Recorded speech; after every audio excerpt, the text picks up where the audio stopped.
What's up, everybody? I am your host, a sickly piece of shit that has lost his voice, and that is my co-host, a failed New Year's resolution.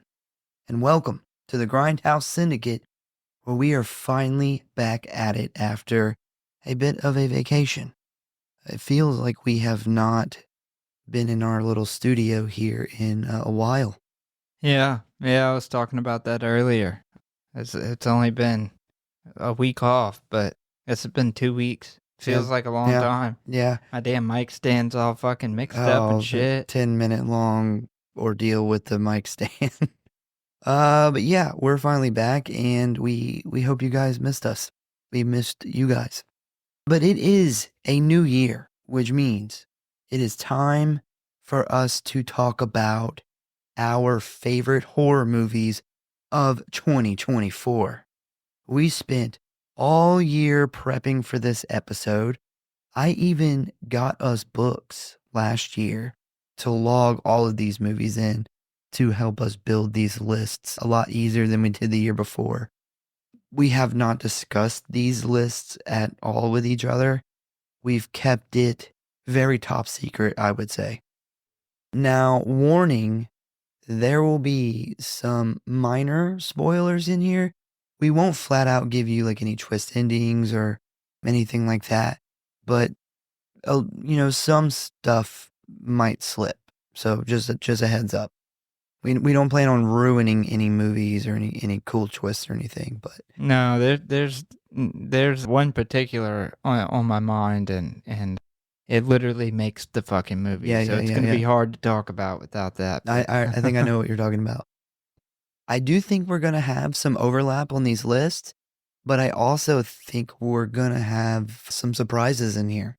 Well, I'll tell you this, because last year we had a lot of overlap. Like, we had a couple things off, but, maybe a couple spots off, but most of the movies were the same outside of one or two.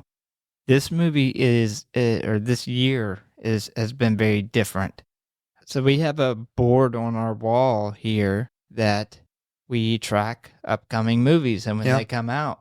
And when we recorded this episode last year, when we got done recording, I don't think we talked about it on the episode, but we looked up at the board and we said, man, this is looks like a kind of weaker year in horror. There's not a whole lot to be excited about. There's a handful of movies, but a lot of these movies, aren't that big of a deal. They were mostly sequels or remakes. Yep. And I will say my list is compiled of mostly stuff that's not on that list. Same. That we didn't have on our radar. Yeah. And we talked about last year, and we've talked about it on the show many a times, the rise in independent cinema, independent horror that we've seen. Big year for independent, yeah. And I think these lists are going to reflect that heavily. No, I agree. My list is made up of a lot of independent movies. Maybe one or two of my list is on that board over there. And that's, I did do some additions on the side of the main list of these independent movies, but they weren't really announced when we made that board.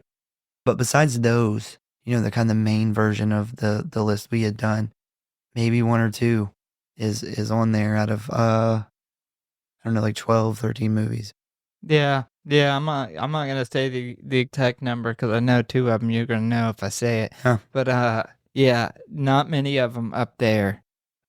I think I did a count, and I had watched about 26 or 27 new movies that came out this year. So I think I probably watched a few more than you did, but a lot of movies to sort through to pick out 10. I'm sitting at 24 currently. So, I mean, there's always those movies that, that aren't going to be on a top 10 list. Some are hard to get a hold of unless you want to pay $20. Yeah. Absolutely. I'll say like one that I did miss, and I think you missed it too, was Winnie the Pooh, Blood and Honey 2. Yeah, I did. I heard was better, and I wanted to talk about the first one last year. I know you didn't care for it. I thought it was okay. I thought it was amazing in the like one of those, oh my God, I can't believe we're seeing this. Like we literally have Winnie the Pooh torturing Christopher Robin. Like who in the fuck ever would have thought that we would see that? But that's one I didn't get to because I think that's one you got to buy. Yeah, and there was we were cramming up into the last minute, especially you. We were cramming to the last minute trying to watch as many new movies as we could just for this episode. But before we get into this episode, I want to give a huge shout out to some really awesome people. So my very bestest of friends, Mr. Chris Hansen, my fantastic co-host here, Jordan, and Ryan, who runs EvilDeadBooks.com. They moved fucking mountains to get me one of the best Christmas presents I could ask for. Those of you who listened to our Evil Dead Rise episode may remember that I was asked what my favorite Evil Dead book was. And I had answered that it was the Evil Dead Rise book, was, in my opinion, the coolest looking one. Well, these guys contacted Ryan at EvilDeadBooks.com. He also has his Etsy page, which is Rubberworks, isn't it? Rubberworks, that's right. But they contacted him at the very last minute before Christmas and somehow managed to make me a screen accurate Evil Dead Rise book. And I mean, I'm talking about cover to cover, page after page accurate. It's amazing. They got this thing done for me, overnighted it like across the country, wrapped up in time for me to open it on Christmas Eve.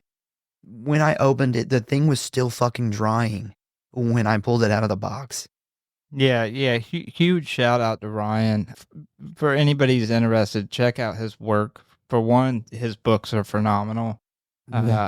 They caught my eye very early on in Christmas, and it kind of got brought back to my radar, but it was pretty close to Christmas at that point, and there was a lot of correspondence back and forth. So, and huge shout out to Ryan for helping make that happen and getting it done and getting it here in the time that he did. But I mean, his work is amazing. I told him it is. As soon as I get some extra money, we're gonna have to order another one, because whenever you open that thing up, and it killed me not to like take it out of the wrapping to look inside, but God, man, Christmas when we were opening up presents and we got to sit and look through that thing, it is fucking worth way more than what he even sells them for. I'll say that. Yeah, we're gonna do kind of some more collaboration with him coming up. We still have not covered the 2013, so I think we're gonna do something with him with that. I'm gonna post some pictures of the book I got. Let you guys check it out. It looks so good. I don't know how everybody pulled it off, but thank you guys. Truly, it is an amazing gift. It's a really good gift, but I actually value the effort actually more than the book itself. That's a big deal for everyone. You got multiple people in multiple locations, all coordinating this extremely difficult thing just to give one person a gift. Yeah, I mean, it was awesome. I think my heart grew 3 sizes larger that day. Yeah, I mean, and that's saying something, because the book is fucking amazing. That the effort moved you even more. Again, that's Etsy, Rubberworks, and then his website is EvilDeadBooks.com. Yeah, definitely check his stuff out, man. If you're looking for a Necronomicon, he's the man to do it. Yeah, I've seen pictures on his website where he literally has like Sam Raimi himself like looking at his books. That's how good they are. Yeah. So, yeah, check them out. You won't be disappointed, I promise. And you're gonna hear us talk about Evil Dead books some more here later on. Also, congratulations to our man Ted Bow and Tony Johnson, both who won the Terrifier 3 movies. Yeah. Yeah. Congratulations to them. I'm really glad that both these people we knew of as fans, we had heard from them actually before we even did the contest, which is, I always want people that listen to the show consistently to win the stuff. That's not a requirement, but I always hope for that. I'm never going to pick somebody over somebody else just because. But I'm always stoked when the solid listeners really get the prizes. And both these people we had heard from before. So Yeah, Ted Bow specifically, that man's been he's been around. riding for a while. He's been around Like, for a while. we look back and we were like, wow, that was the early days. Yeah. So with that being said, are you ready to talk about the top 10 movies of 2024? Let's do it. All right. Hello, boys and ghouls. If you want to stay up to date on what's going on with the show, talk about or submit your movie requests, or just say die, then I got good news for you.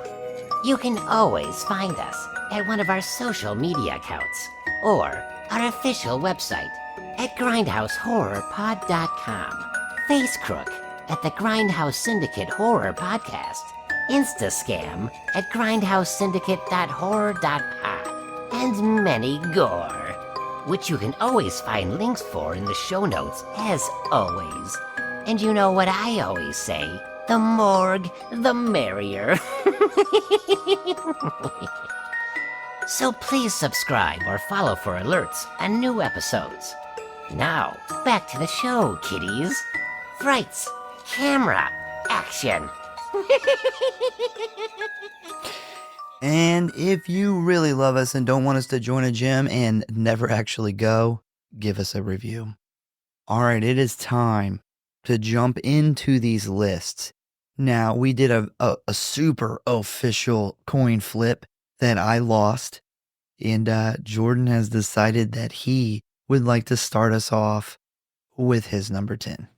So, yeah, I let this man flip it and call it. And he I still lost. fucked it up. I still lost. You need to practice that thumb flip. What kind of fucking quarter is this? Hold on. This is some kind of weird fucking state. Weird state. No offense to listeners from this state. I don't even. Oh, it's fucking Iowa. Iowa. I don't know. I feel like we got listeners what in the Iowa fuck is on this quarter, though? That's a Slipknot. I don't know state. how that represents Iowa. You'd think they put corn on it. People from Iowa, if you have a quarter and you see an Iowa quarter, please do let us know No idea what that in the is. fuck is supposed to be on here. It's like three blobs. It looks like a bird and then two lambs in a field that a 5-year-old drew. Yeah, I don't know. That's I had to check because I know not to ever do a coin flip that I need to win with an Iowa quarter. All right. So, but are we doing honorable mentions? Yeah. The end. Okay.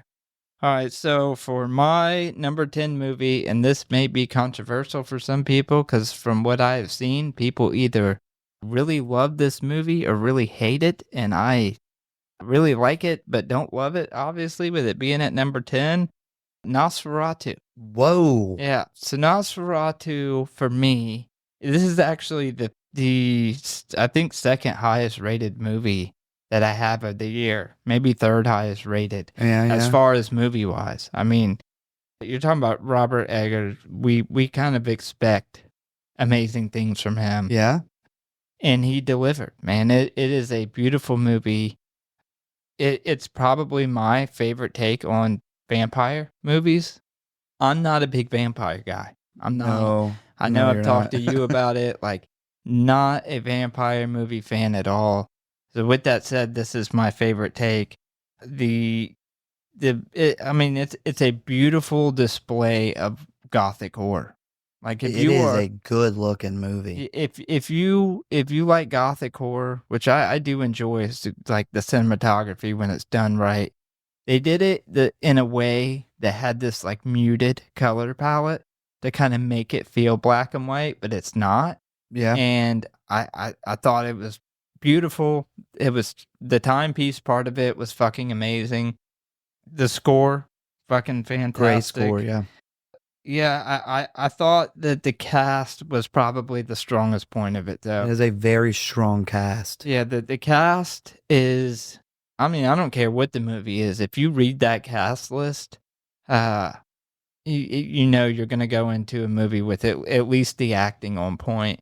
I absolutely loved everything about this. The only reason that I have it sitting at number 10 is just Because I'm it's not a a big vampire? vampire. Yeah. Yeah, I'm not a big vampire movie. If we were doing this list by overall ratings of the movie, it would be in the top 3. Yeah, we both had decided that we were not going to build our list based off of rating. We really just wanted to build it off of what we liked, man. That's really all this is. I also have some movies that are rated really high, but they're not super high on my top 10 list. I even have movies that are rated high that aren't on the list at all. But yeah, I mean, I get that.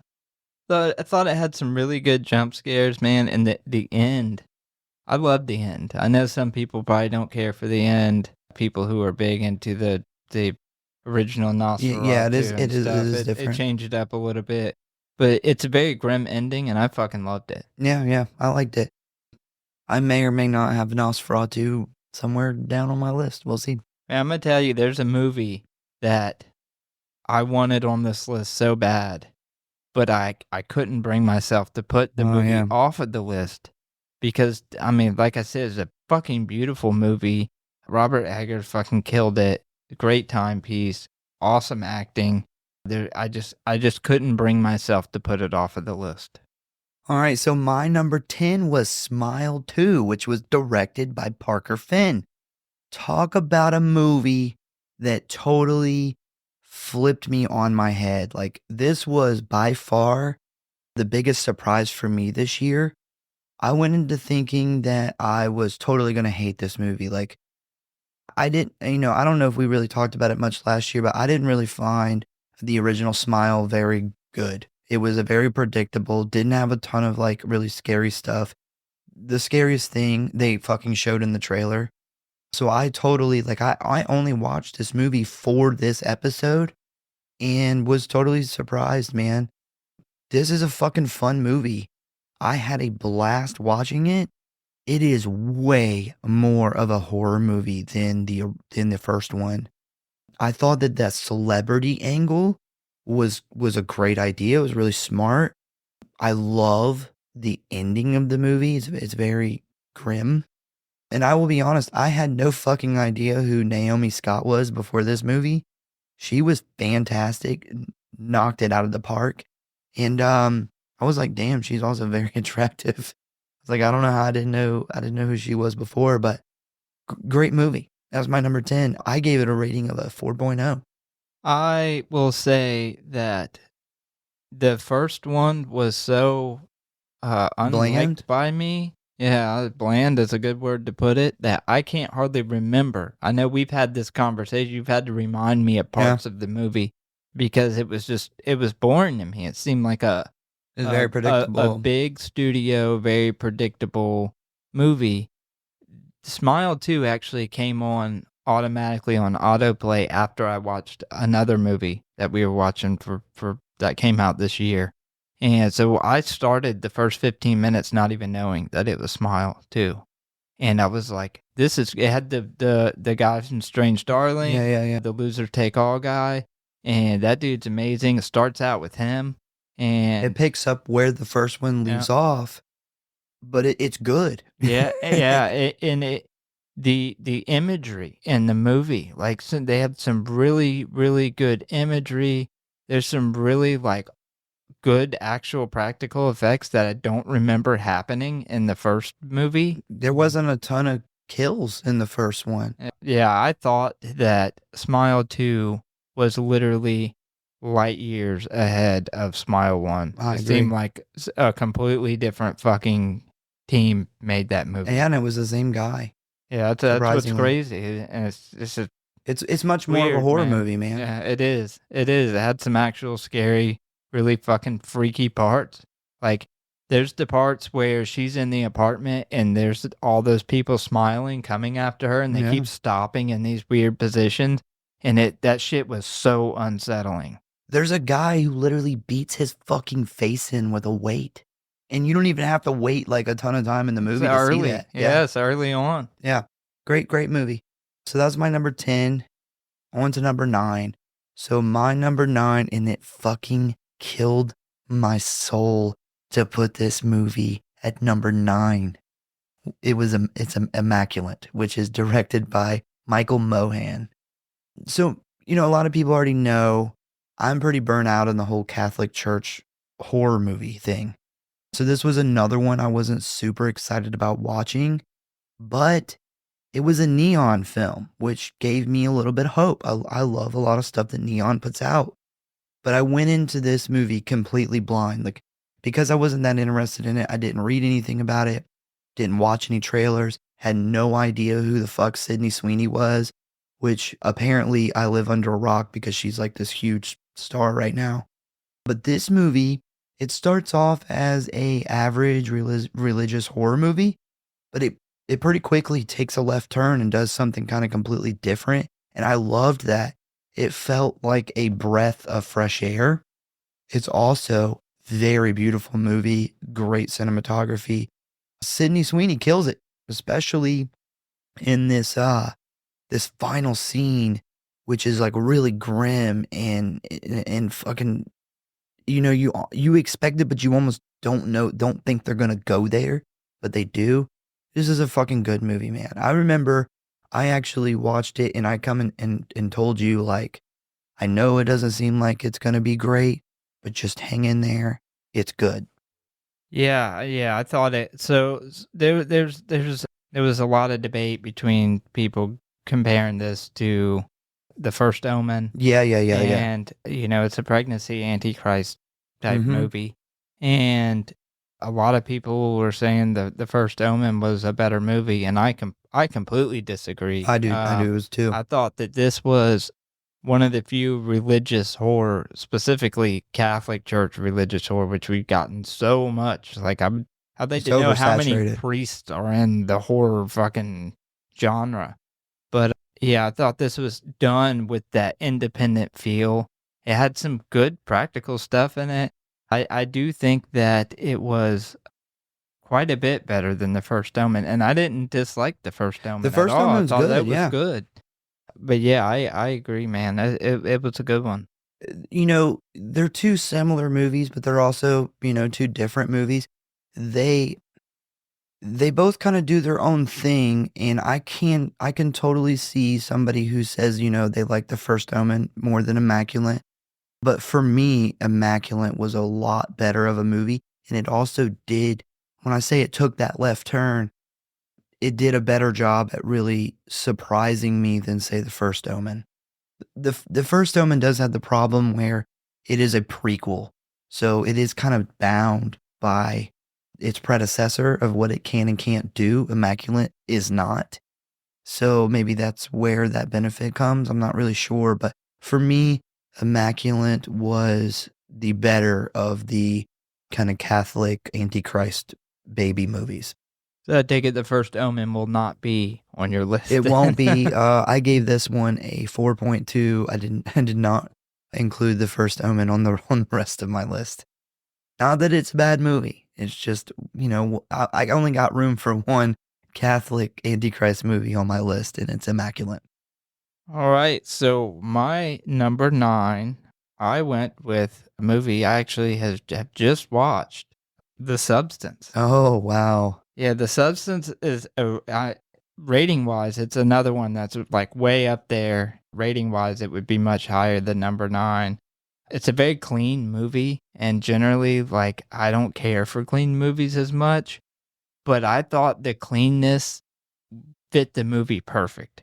Like, it is a perfect reflection of that Hollywood life, of what it looks like from the outside looking in, the rich Hollywood elite and their clean, perfect, rich lifestyles. And then The Substance kind of introduces the what things are really like. This is an absolute fucking master display of body horror. It is very good at body horror.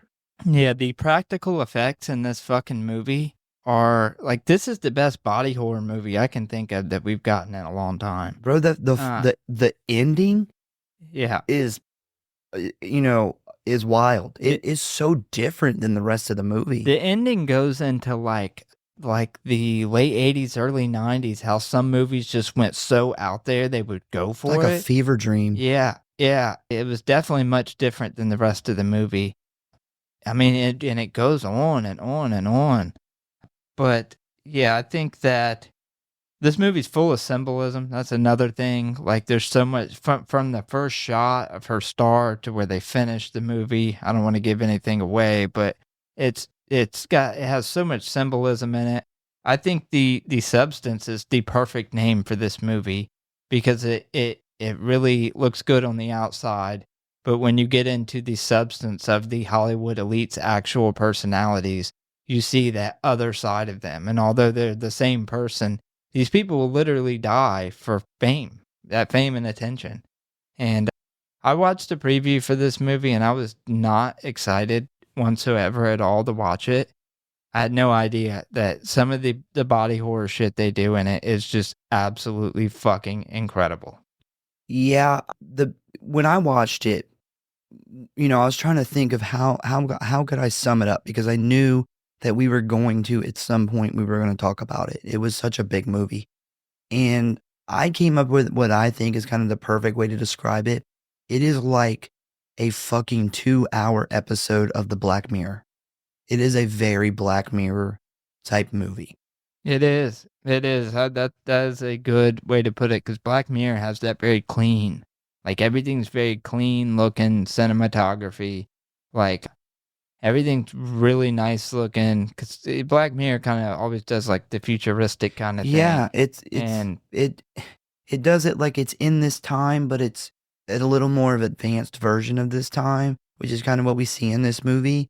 And then it also does a really good job of showing you things that look really shiny and pretty on the outside, but when you get into what it actually is, it's not pretty, which is, a lot of Black Mirror is technology that we think would make our lives better, but then you really see the dark side of that technology. And that's really what we see in The Substance.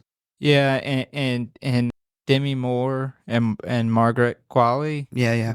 Absolute, both of them were fantastic. Is it Margaret Qualley? I think it's Qualley. Yeah, she is absolutely fucking. She's Andy McDowell's daughter, actually. She is amazing. I'll just put it like that. She is a beautiful woman. I think her first movie, she was actually like the main Manson girl in Quentin Tarantino's. Was it Once Upon a Time in Hollywood or something like that? Yeah. Both of them did absolutely amazing in this. This is a very just watching it, even if you're not into the body horror part of it, the story is really good. All right. So what's your number 8? So moving on to number 8, I have Oddity, which is one that almost didn't make the list. And I went back and forth, and I gotta say, this movie it does paranormal right. The best way I can describe it as extremely unsettling. Like it is, there's some moments in this movie that are just so fucking creepy. We get really good jump scares, really good imagery, like really creepy imagery.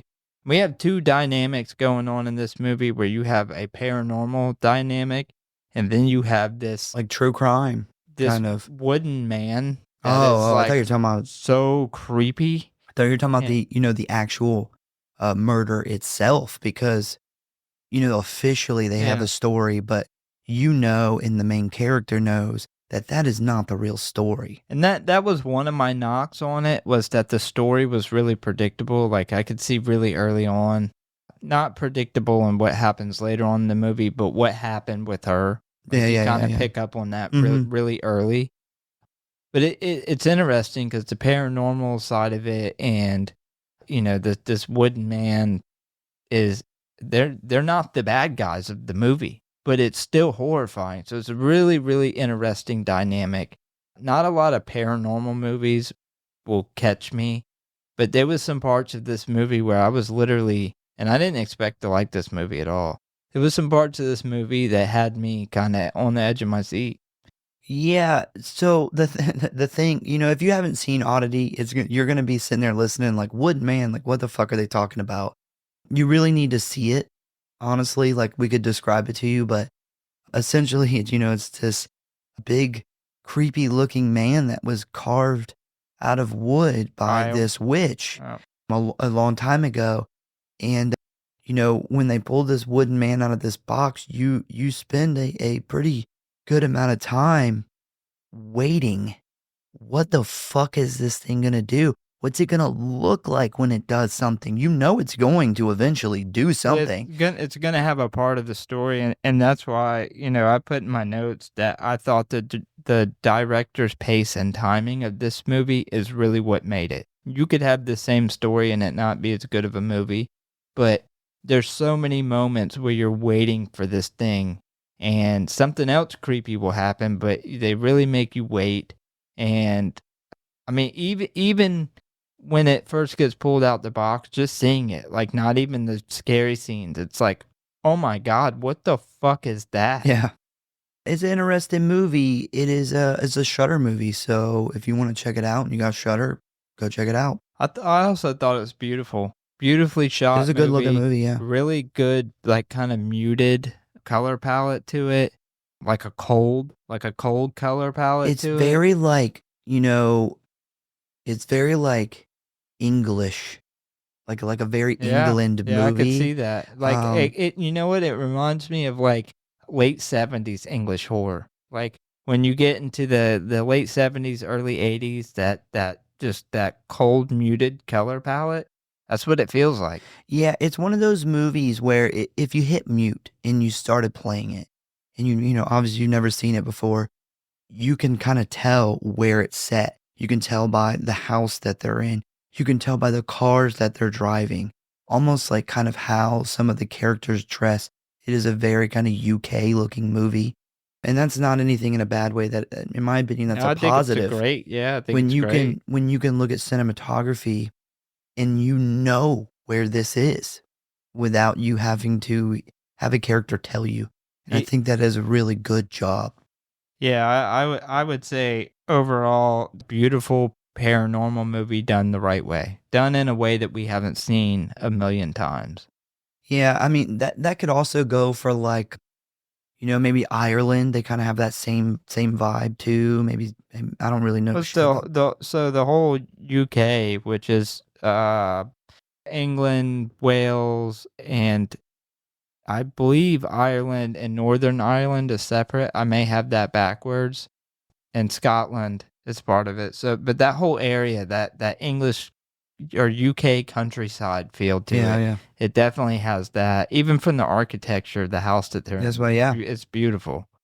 All right, so we're up to my number 8, right?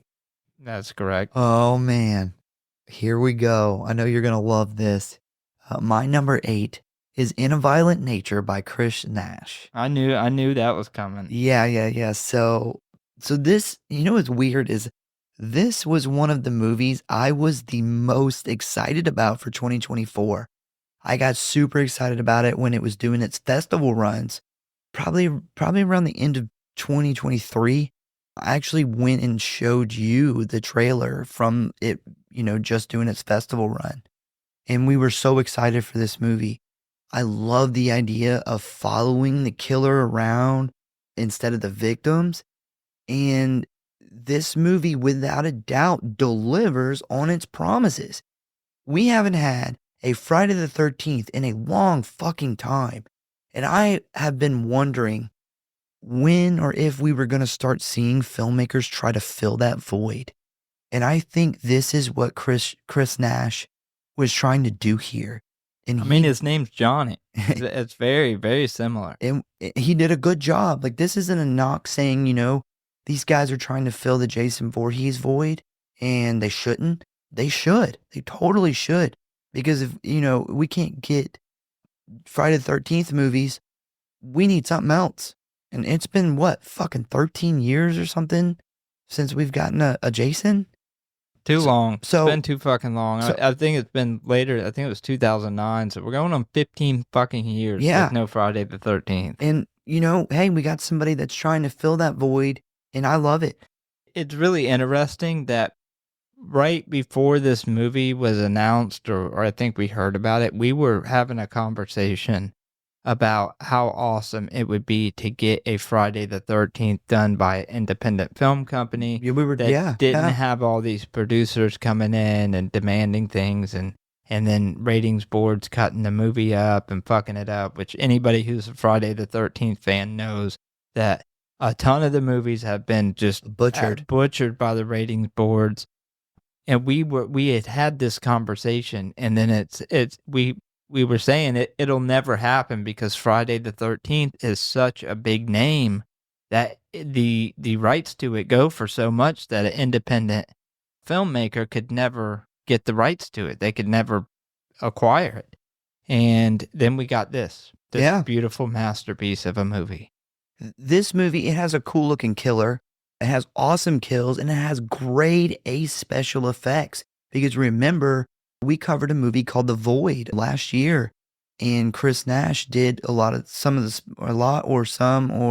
them, I can't remember.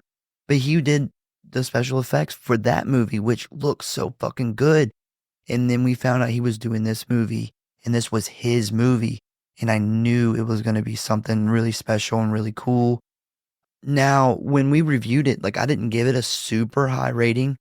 I think I gave it a 3.8, but I did go back and rewatch it recently, and I liked it a lot more. But the only reason it lands this far down on my list is because of the ending. And here's my problem. I timed it. The last 20 minutes hasn't had the killer in it. 20 minutes of a film doesn't have the fucking killer in it. And it's kind of boring and kind of pointless. I feel like you could have made that same point that you made with that in 5, 6, 7 minutes. Other than that, I don't have any complaints. It's great. If you just chop that last 20 minutes off, I probably would have put it at 4. My ratings for this one's really high, so I'm not going to say too much on it because I'm about to say a whole lot more on it. Yeah. But I will say, as far as the ending, some of the points I did knock off was for the length of the ending. I actually like what the director was going for, this sense of like unsettling, Yeah. You're looking in the trees, looking for his face to be hidden somewhere. And it's just giving you this really, you're on the edge of your seat waiting for something to happen. Unfortunately, that doesn't take 20 minutes to get that point across. Yeah. It was a more realistic feel to it. I think that's cool if you're doing maybe like a short film, but for a big film, full production, it's just too long, man. Because now after you watch it the first time, and you go to watch it the second, third, fourth, fifth time, you might as well just, stop it. You might as well just, 5 minutes into this ending, just be like, okay, I get it. I know what's going to, and then, turn the movie off. There's a really interesting conversation that the lady is having, though, and it makes you wonder from a viewer, does she know about this guy? Like, is she really talking about, like, bears, or does she actually... Do they know about it? They just don't speak about it. Well, I looked it up. I actually looked up what Chris Nash says about this, and he explains that she's not actually talking about Johnny the killer at all. What she's talking about is how animals have, she's talking about how some animals just kind of lose their mind and kill everything in sight. And she's saying that Johnny is like those animals. Like, he doesn't have compassion or reasoning. He's literally just walking through the woods killing everything. That's it. Well, he does have reasoning, though. There's one driving reason that kind of opens this back up. But I think more so on what you're saying is this really shows the true nature of nature. Like, these things happen in the wild all the time, and nobody blinks an eye. But I'll have more to say on that when I get to that. Yeah, I gave it a 4.0, man. My rating went up, for sure. All right, so my number 7. This was a good fucking movie. Strange Darling by J.T. Mullner. Man, this movie fucking totally snuck up on me. I didn't even know about it until you told me about it. I mean, it just kind of came out of nowhere for me. And what a fucking fun-ass movie this is. And it's got a hell of a twist to it. I don't want to give it away, but man, this is a ride. Like if you want to take a ride with a movie, this is the movie to go with. I love the way that it tells a story. It doesn't tell the story linear, but it makes it work. And I don't think that it would have been nowhere near as awesome of a movie if they would have told the story linear. Willa Fitzgerald, who I've always seen play kind of good girl characters, she really does like a really interesting job with her character in this movie. Kyle Gallner, who we actually just talked about for Smile 2, he does a lot of horror now, but he also does, because you spend the whole time like looking at these characters trying to figure out what the fuck is going on, and they both knock it out of the park, because once you do find out what's going on, you realize how well these two actors had to pull to how I don't know how I'm gonna say this, how well they had to do to pull this off, and they really do. They both knock it out of the park. Oh, just a great movie, man. This is a good one. Yeah, it's funny. I watched this when on autoplay Smile 2 came on. And I'm like, is this Mr. Gallner again? Yeah. And and I didn't know it was Smile 2, and I watched like the first 15 minutes and I'm like, man, he's in two banger of a movie. Like this movie's good too. Yeah. Yeah, that's one that I think we were looking to go to, like me and Brooke were looking to go to the movies for a date night or something. We had somebody to watch the kids or something like that. And I looked up to see if there was any horror movies that we didn't know about that was in the theaters. And at the time, this was the only thing playing. And I had seen that it had incredible Rotten Tomatoes rating at that time. I'm sure it still does. And I remember talking to you about it and being like, man, we got to check this out, and I was not disappointed. Yeah, when you watch the trailer, you're like, doesn't really seem like a horror movie, you know? But it gets there. It definitely gets there. The ending is fucking crazy. Unfortunately, we can't really talk a lot about it because it has a couple really awesome twists in it. So we don't want to fuck the movie up for somebody. But this is a really awesome independent film. It's a really fun movie. Go check it out. Like really, if you get a chance to see it, watch it. I gave it a 4.2. So my number 7 was Immaculate. Good movie. We talked about, man, religious horror, specifically Catholic horror, done right. Like this movie, it started in the very beginning and I was like rolling my eyes. I'm like, okay, here we fucking go again. And I was wrong, man. I think this was Neon. Yeah, they did Neon. a fucking incredible job. They didn't have the typical tropes that you see in most of the Catholic religious horror movies. Thought the cinematography was absolutely beautiful. Special effects that we did get were great. Sydney Sweeney, man, she absolutely fucking kills it in this movie. She does. She knocks it out of the park. Yeah, I think that, I guess she goes down as kind of a final girl, not in the slasher sense, but she's the final girl. She is, yeah. And she is amazing, man. I thought she was great. I think that she made this movie what it was. Like it took a special person to play that role. I don't know what else. I don't know what else she's been in, but man, like I hope that this opens up for her to play these really guttural, fucking realistic characters.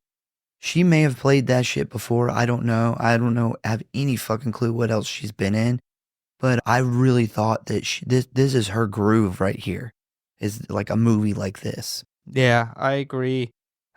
You know, without giving up too much, and I may. I thought this was a very unique telling of a very classic story of the Antichrist or false prophet story. Generally, that's coming from a bad intentions, but this is not.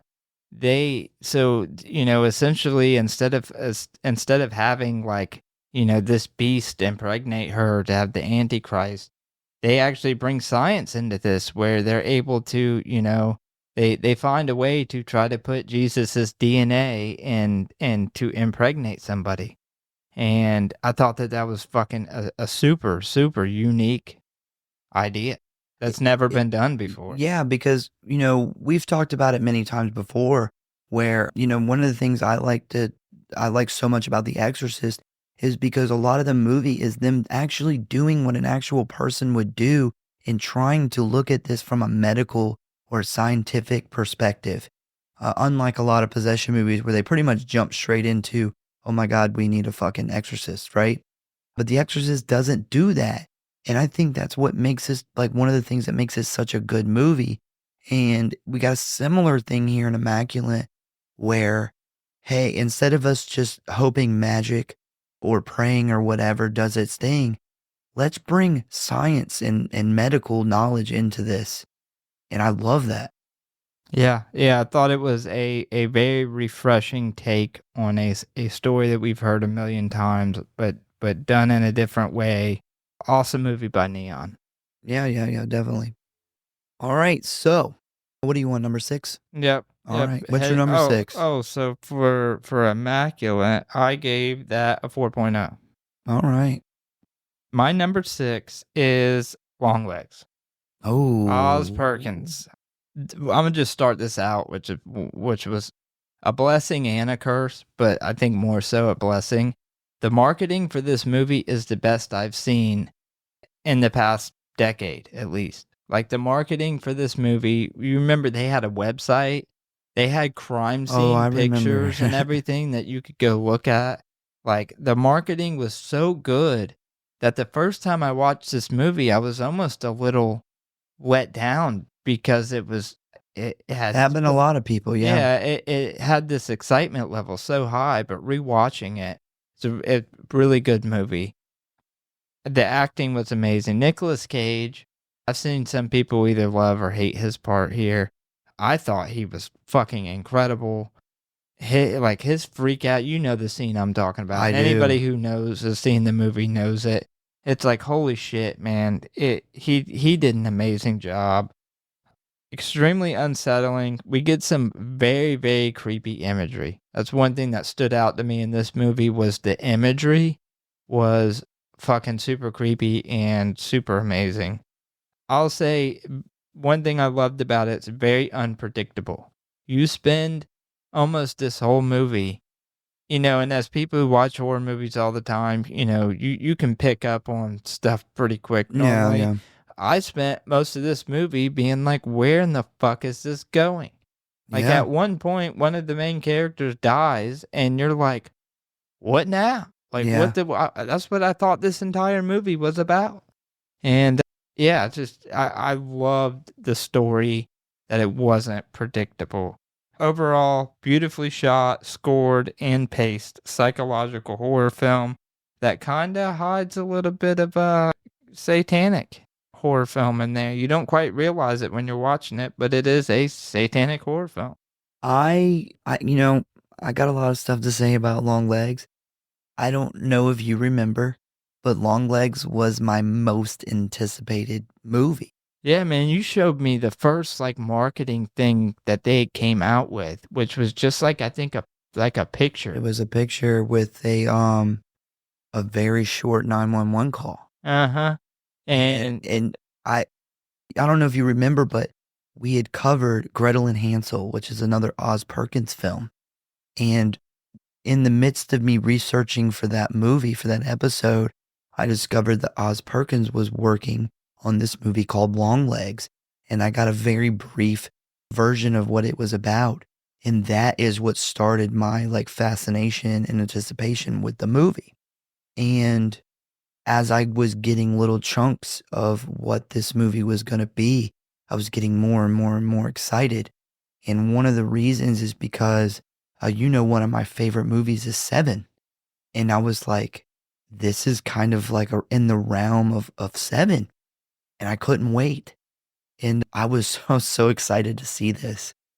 And I know that you figure that Longlegs is somewhere on my list coming up. Yeah, your Longlegs is probably my End of Violent Nature. I would agree. Like I said, the marketing was incredible. That was a long time ago. We covered Gretel and Hansel pretty early on. So that was, what was that, late 2022? Something like it was a while ago, yeah. Or late 2023. Yeah, late Yeah. 2023.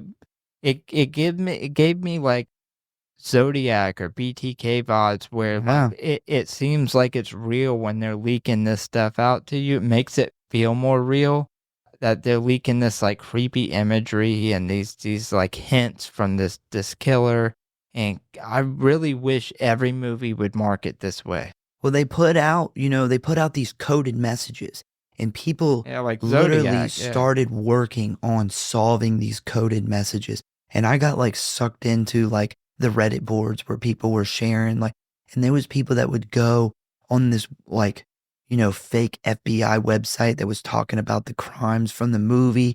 And then people would literally somehow like hack into the fucking website and find like, answers to, or, the Stuff key. in the code. And I'm like, who the fuck in marketing thought people were going to hack into the website and they decided to hide information for the movie in there? It's Like, like- that's wild. It's like cheat codes for a movie, man. Yeah, man. And God, I wish every movie would market this way. And then, like, right when we went and seen it, I want to think, like, right before it came out, they had this website with the crime scene photos. Yeah. And the crime scene photos, like, if you showed this to somebody and didn't tell them that this was a movie, they would 100% think that this is a brutal, like anybody who's ever seen real crime scene photos of some gruesome shit, this is indistinguishable. They're done in like this, old-timey photos too, and it's the practical effects and the special effects team that worked on this movie did a fucking amazing job. I wish that there was more of the photos that we got to see actually in the movie.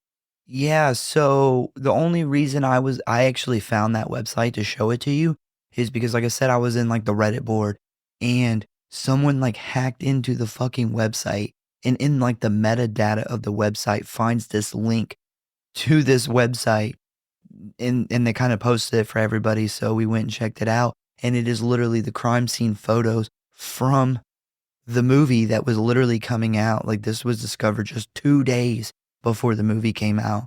So we looked at that, and then, we went and seen the movie like opening day.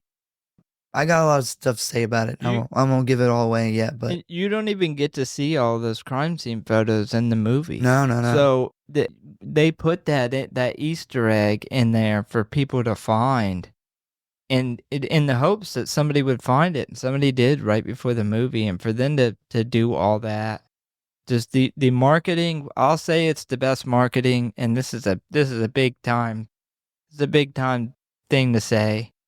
I would say it's the best marketing since the Blair Witch Project. Oh, wow. Yeah. It's good. All right. So my number 6 is a movie we already talked about. It is Nosferatu by Robert Eggers. This movie came right at the tail end of the year.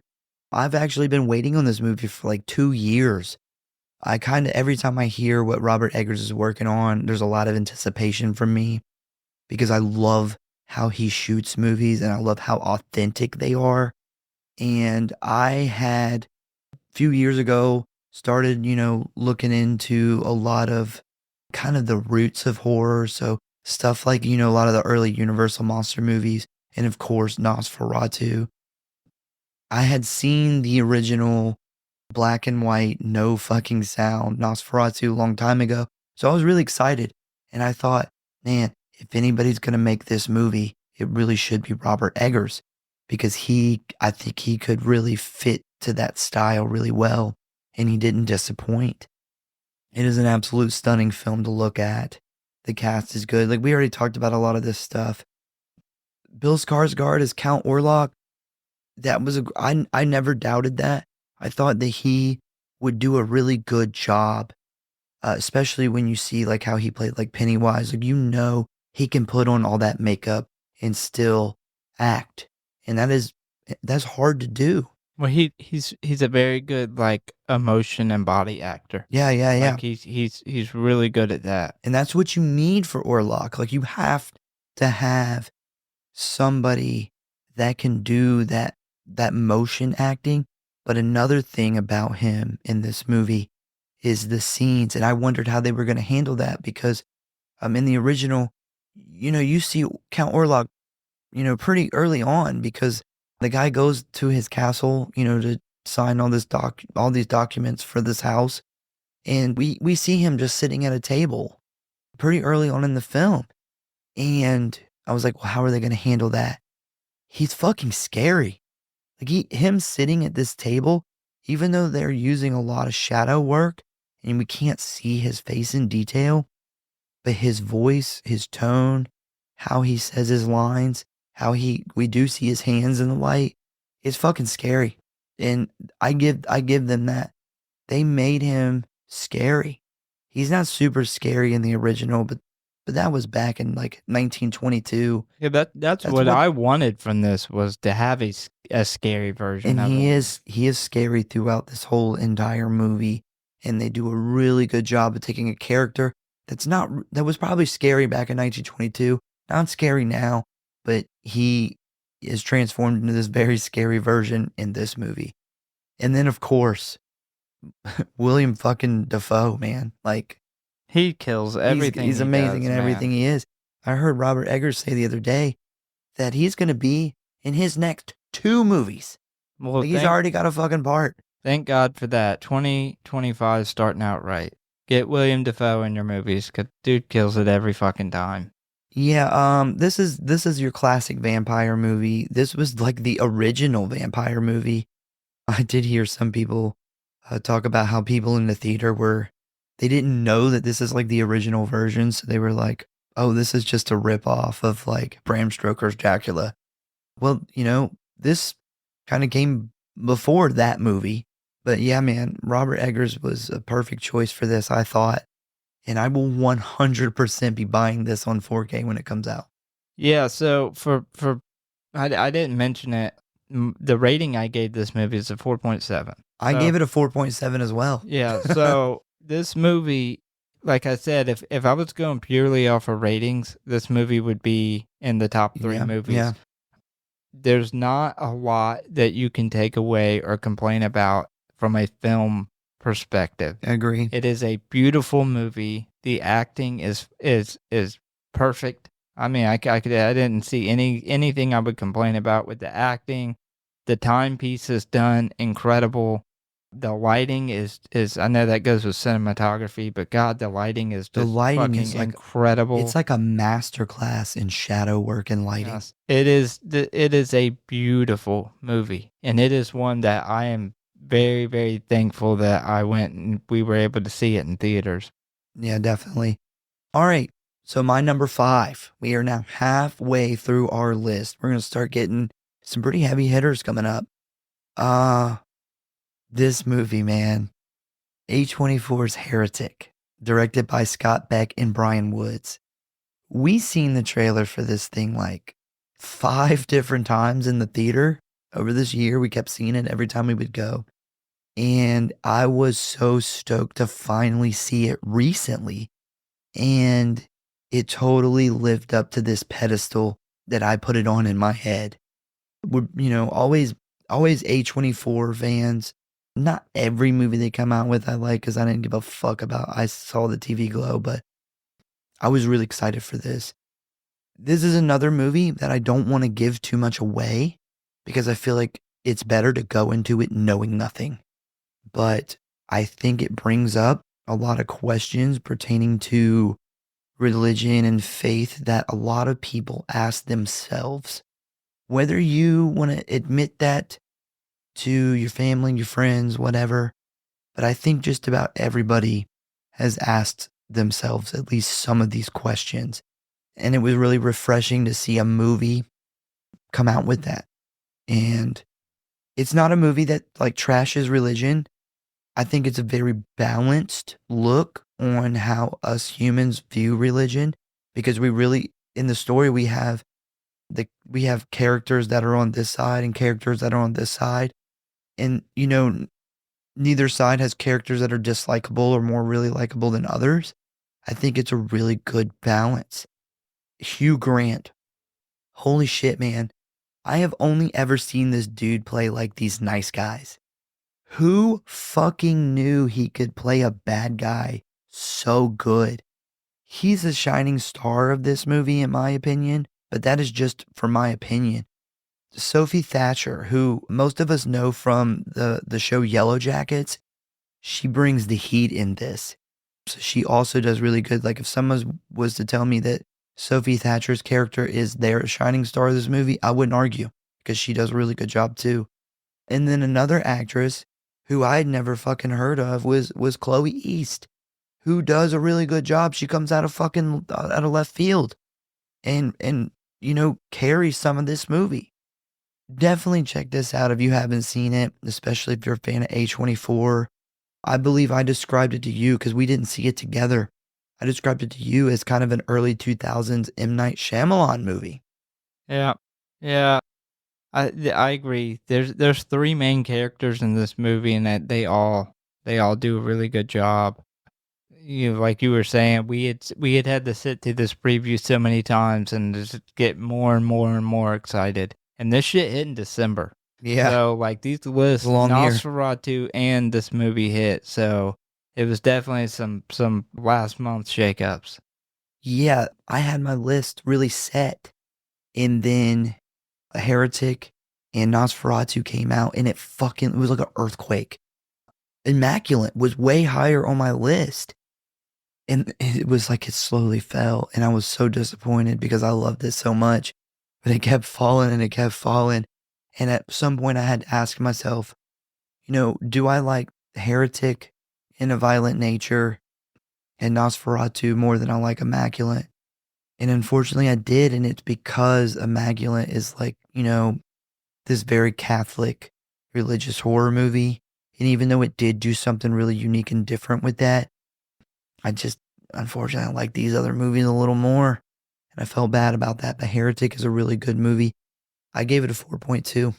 Yeah, there were some movies that I was really upset to take out of my top 10 that I debated Agreed. up until right before we recorded this episode, like an hour before. I was debating because there was two movies that I really felt like deserved to be in my top 10 that December kind of pushed out. Yeah.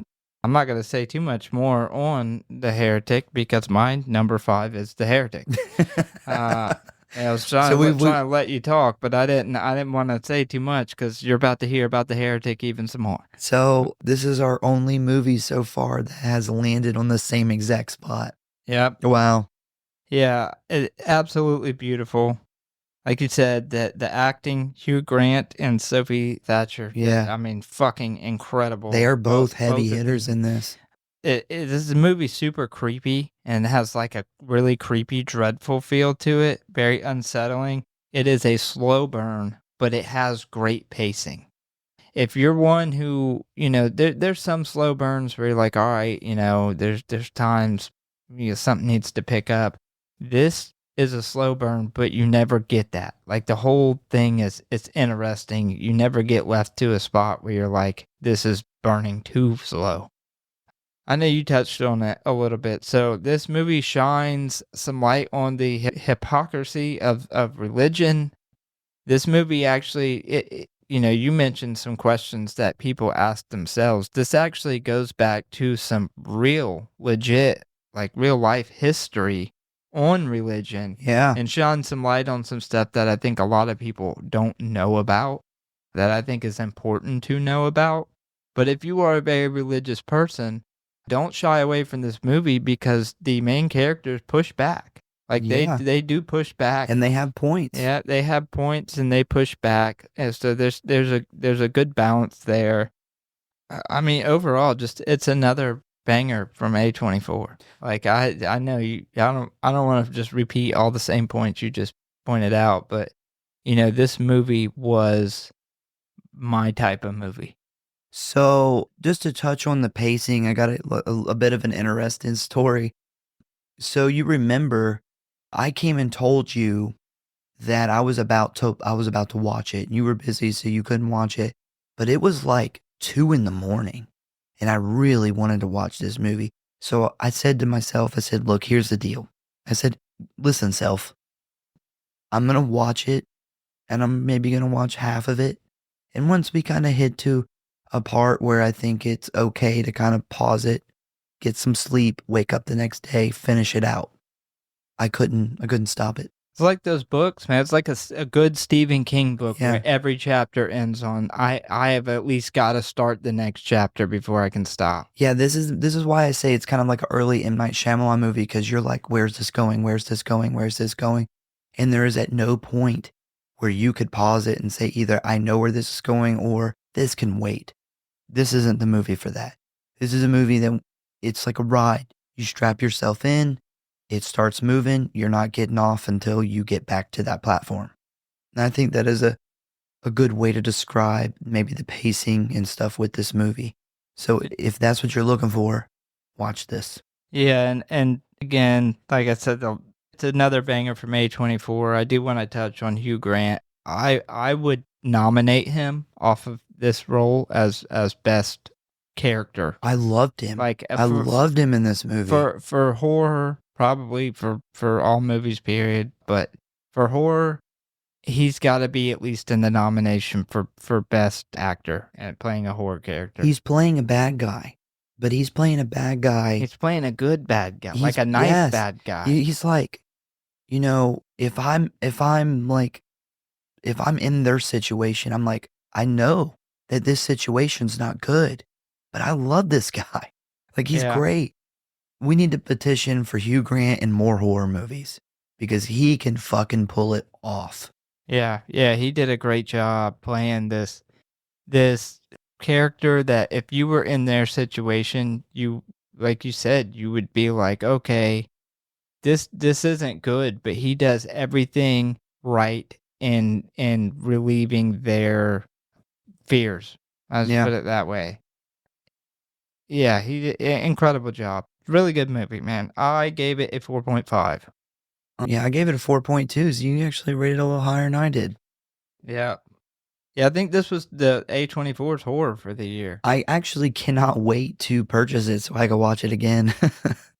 I'm excited for that. Yeah, definitely be monitoring the release date on that one close.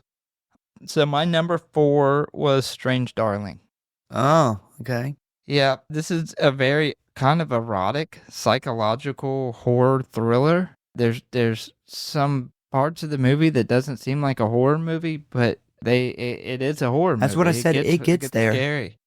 Absolutely beautiful shot. They use this color palette that has like bright reds and pinks and purples. Kind of neonish. Yeah, it works really well for the movie. It's a bright movie. It's not like a real dark. There's some dark parts to it, but most of it is a very light, lot of bright neon colors. So this movie is broke down into 6 chapters, and they tell the story in a way that is out of chronological order. Now there is there's some big twists in this movie, and they use this storytelling method to essentially conceal those twists and make it a surprise.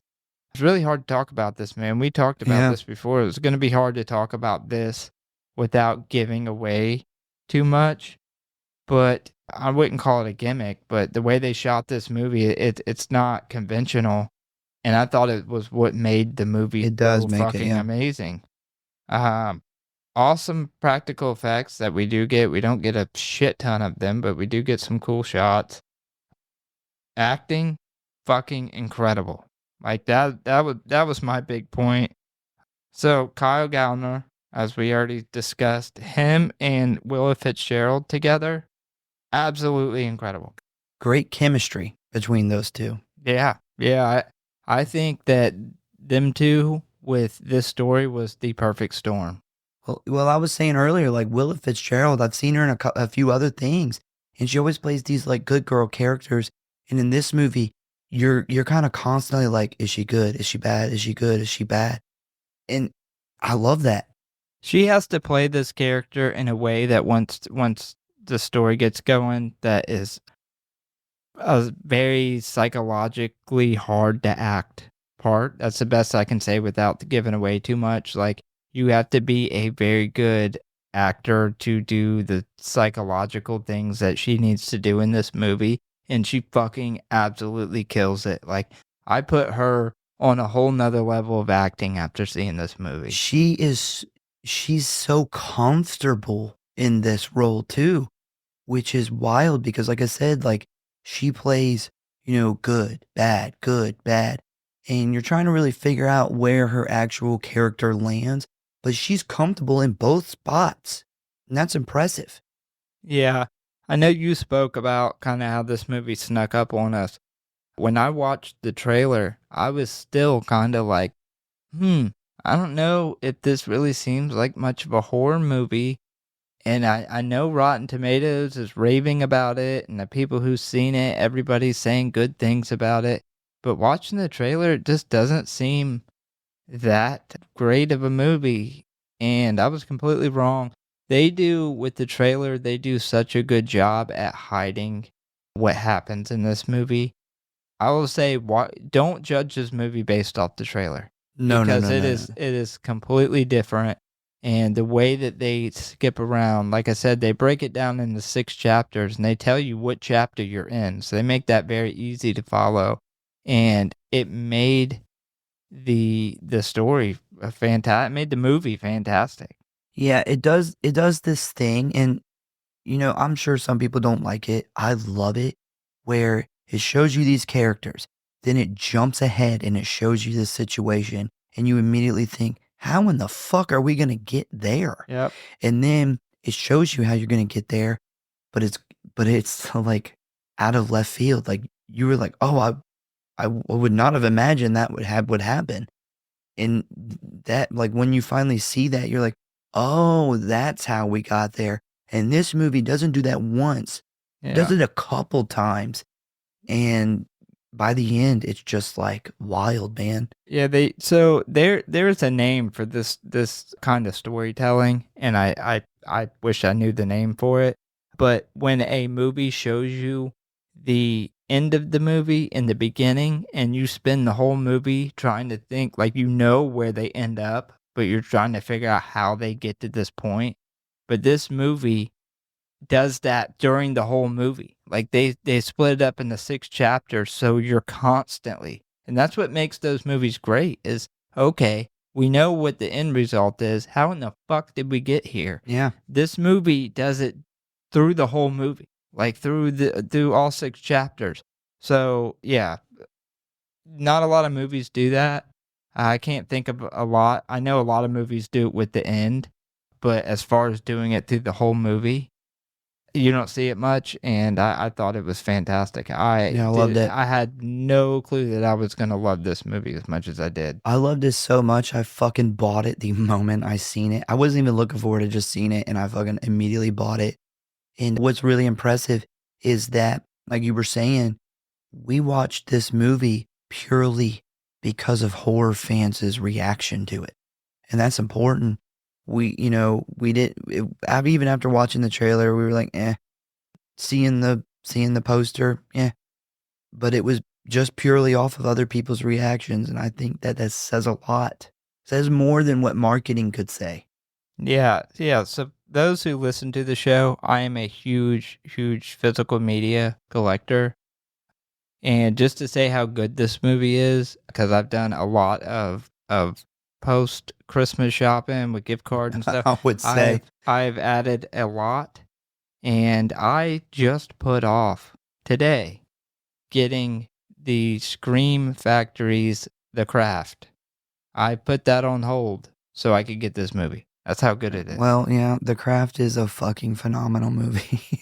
It is. But this is a good one too. All right, on to number 4. So my number 4 is a movie we already talked about. I think this is going to happen a lot in the last few. Longlegs, man. Osgood fucking Perkins. Like I said, this was my most anticipated movie of the year. If you've been listening to the show, you probably heard my excitement when we talked about it. So for one, I love Oz Perkins' style. I love his style of directing. But I also love those like serial killer coded messages what the fuck is going on here type movies. And this is like along the lines of like Silence of the Lambs, Zodiac, Seven. These are movies that I love those movies, and I feel like we have not had any of those movies in a long time. And I totally miss that style of filmmaking. Those like serial killers and somebody trying to catch them. And then there's kind of like this almost evil presence that's, goes along with the crimes of these like crazy killers and what they're doing. And you also have this real like gritty style of film.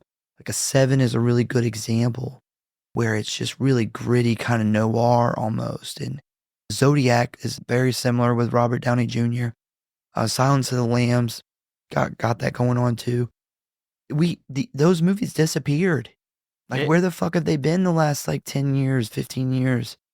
And I think this was a return to that. And I was so fucking happy to see that come back. And I hope that it stays. Yeah, I love cinematography. Like, I think it's beautiful when somebody can take a movie and instead of shooting it super clean and pretty, like everybody has the capabilities to do now, to go and have that gritty style, and I just think it's beautiful. And I think this movie did a great job at doing that. I don't know if you remember, I may have said it on the after show when we first came out of the theater, or it may have been in a discussion afterwards, but I know a lot of people were mentioning Silence of the Lambs, like that was the main comparison. But I had mentioned Seven. Like, I thought this was a very Silence of the Lambs had a baby with Seven. Yeah, I agree. It's a beautiful film, man, truly. I got it on 4K and recently watched it. I fucking loved it. It's just, man, everything about it I really loved. Not to mention, man, fucking Micah Monroe and Nick Cage. Even Kiernan Shipka and Alicia Witt. They delivered, man. Like, a lot of people know Kiernan Shipka from, I think she was a kid actor on Mad Men, which I didn't watch, but I remember she was on Chilling Adventures of Sabrina on Netflix, and she was really good on there, but you see a complete different style from her here, and it's very gritty, and I didn't even know she could do this kind of acting. Alicia Witt, who we've talked about in a few movies, somewhat recently when we did Urban Legends, which was weird because we did Urban Legends the same week this movie came out. I didn't even realize she was going to be in it. She delivers in this movie too, but man, Micah Monroe does phenomenal because she plays this character with this kind of like weird tick. She has like a weirdness where she has like a weird socially awkward thing going on. And if you know her from It Follows, where she kind of plays this popular, girl's girl, just kind of like the good looking, popular kind of high school girl in It Follows that like all the neighborhood guys want to hook up with, to then her playing this version, it's so night and day from what we had seen from her before. And she pulls it off spectacularly. Nicolas Cage, we've seen him do crazy shit over and over and over again. So his acting is not a surprise, but it is really good.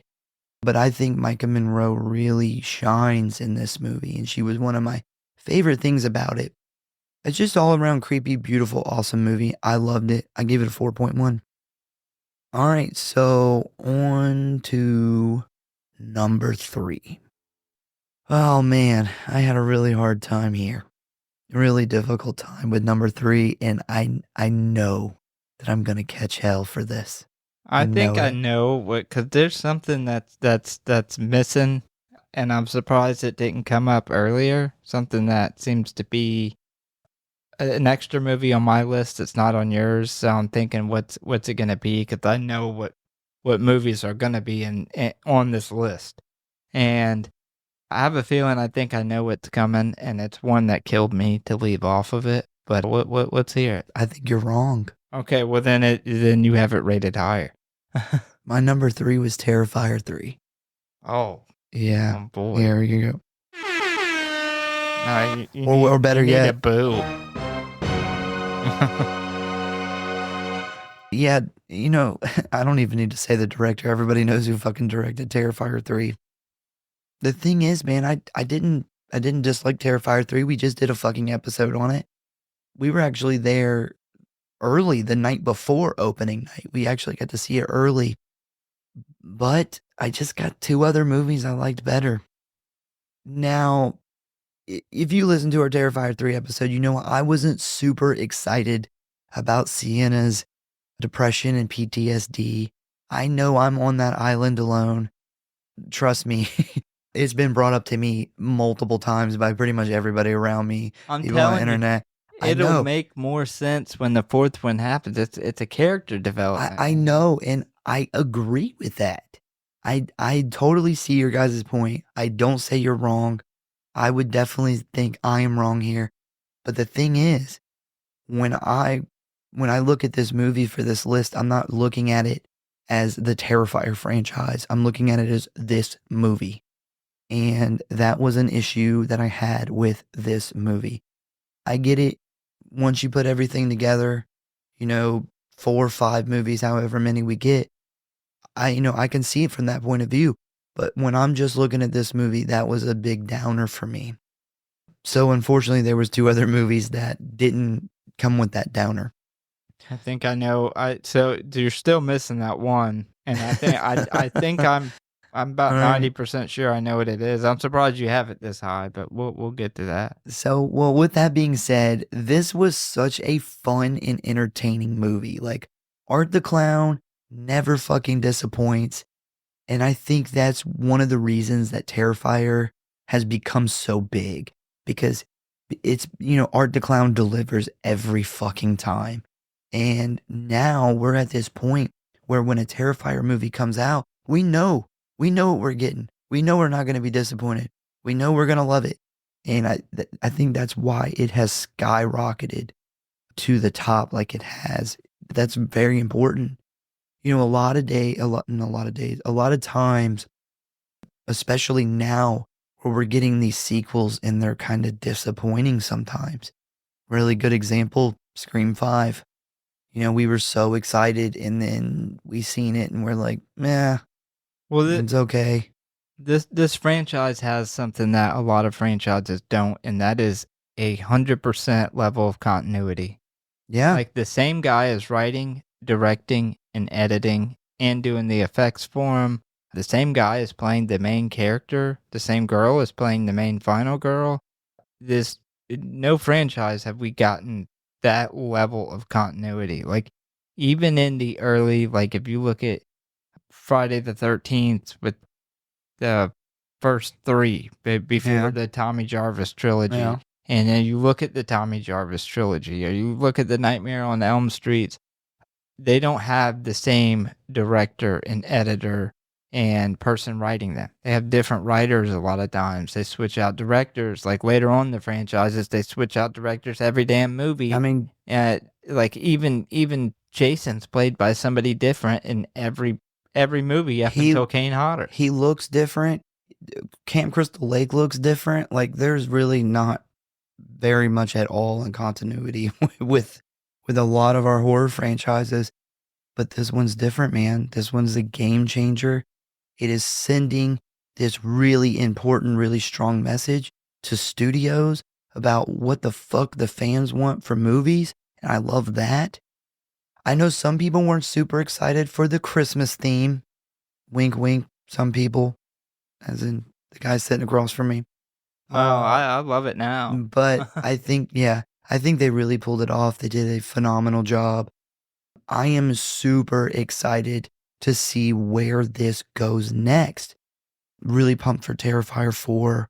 I hope we get a 5 if it makes sense to the story. I know he's talked about 4 was supposed to be the last one, but now he's thinking maybe it's going to stretch out into 5. And I'm totally cool with that as long as he doesn't get away from the story making sense. Yeah, I think if he does that, because I think he has the story planned out, I'm wondering if 4 is going to wrap up the Sienna Shaw, and maybe 5 is either going to be a prequel, which would be really cool to see, like a prequel of when Art the Clown was alive and killing people. But yeah, I agree. I hope he doesn't get away from it. I can't think of a level of continuity as far as like the actors playing the main characters outside of maybe Child's Play has been produced by the same guy, but the the the problem with that is there's been so much time in between some of those movies. The movies that he makes has changed dramatically. You look at like the Cult of Chucky or the Curse of Chucky and compare that to Child's Play, and they're know what you would think completely different person did those movies. They also have different writers and stuff. Yeah. The continuity in this is so good, and they're coming out back to back. So his movie style has not changed at all. Yeah, I think that's a huge reason why this franchise has done what it's done. Yeah, I'm not gonna talk a lot about this one, considering we literally just did a full episode on this movie. Which, by the way, if you haven't listened, we got an episode on Terrifier 1, 2, and 3. Check them out. But yeah, absolutely fantastic horror film. And if you liked this, check out the movie Stream. It also has David Howard Thornton in it, and it is made by a lot of the same people. I believe it's Fuzz on the Lens Productions. Got Danielle Harris in it. It's got Dee Wallace. It's got a lot of people. Anything with Danielle Harris, I'm there. Fun fact, we totally fucked up our chance to go to the premiere of this movie with David Howard Thornton. Yeah. That would be one of the biggest regrets of my life. I have kids, and they fucked it up for me. Well, essentially, we forgot. Yeah, well, I was like, there's no way I'm gonna be able to do it. If you don't remember, Brooke had to work, so I was like, fuck.